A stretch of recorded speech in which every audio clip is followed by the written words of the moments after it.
ଏ ପାଠ ତ ବହୁତ ସୁନ୍ଦର। ଆମେ ଏ ପାଠଟା କେମିତି ପଢ଼ିବୁ? ବହୁତ ସହଜ। ପାଠର ମତେ ମାମା କିଛି ପଢ଼େଇ ପାରିବନି, ମୁଁ ହିଁ ପଢ଼ିବି, ଆଉ କେହି ପଢ଼େଇବେନି। ମୁଁ ସବୁ ପାଠ ଜାଣିଛି। ଏ ପାଠଟା କି ସହଜ ଲେଖା ହେଇଛି, ନହେଲେ ମୁଁ ଏଇଟା ପଢ଼ିବି, ସେଇଟା ପଢ଼ିବି। କେତେ ସୁନ୍ଦର ଗୋଟେ କୋଠା। ଏତେ ମନେ 1 2 3 4 5 6 7 8 9 10 ଯାଏ ମନେ ପକେଇବି। କାହାକୁ? ମିସ୍କୁ ମନେ ପକେଇବି। ଆଉ କାହାକୁ ମନେ ପକେଇବି? ମିସ୍ ବୋଉ, ନନା, ମାଇକ୍ ସମସ୍ତଙ୍କୁ ମନେ ପକେଇବି।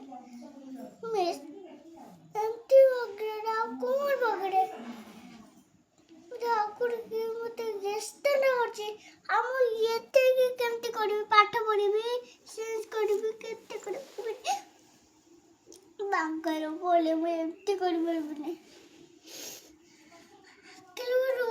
ମତେ ମାର ମତେ ଜୀବନ ନା ମୋ ମାର ଜୀବନ। ମାର ତ ମିଶ୍ର ତ ମା ବୋଉ କେତେ ମତେ ବୁଲେଇକି ନଉଛନ୍ତି। ମୁଁ କୋଉଠି ଯିବି?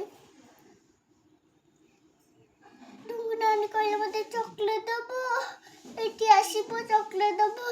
ମୁଁ ଏଠୁ କେମିତି ଆସିବି? ଡୁଙ୍ଗୁ ନାନୀ ଚକୋଲେଟ ଦବ ମତେ କିଛି କହିଲେ କାଲି ତ ଏତେ ପଢ଼ିବି। ଡୁଙ୍ଗୁ ନାନୀ ଆସିବ ମତେ ନେଇକି ବୋଲେ ମତେ ଗୋଟା ପିନ୍ଧା ହେଇଥିଲା।